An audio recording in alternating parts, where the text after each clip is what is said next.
ખરેખર ત્રાસ છે યાર. ટોપિક જ નહોતો મળી રહ્યો શાના પર વાત કરું. ઓથેન્ટિક બનવાનું છે મારે. હું શું વિચારું છું, મારી લાઈફમાં શું ચાલી રહ્યું છે. થોડોક કન્ફ્યુઝ થઈ ગયો હતો કે શું ટોપિક બનાવું. પછી થયું કન્ફ્યુઝન પણ એક સારો જ ટોપિક છે.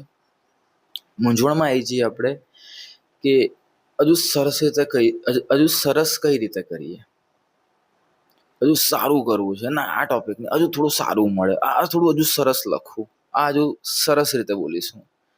એમાં ને એમાં આપણે રહી જઈએ છીએ.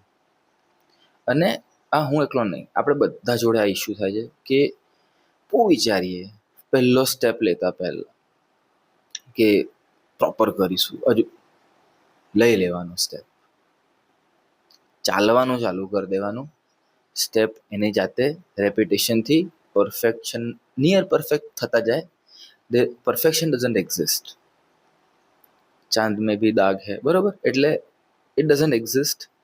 અચીવ કરવાની ટ્રાય કરતું રહેવાનું. પણ અચીવ કરવાના ચક્કરમાં સ્ટેપ જ લેવાનું રહી જાય, મૂર્ખામી છે, બરોબર? લઈ લેવાનું, ચાલી લેવાનું.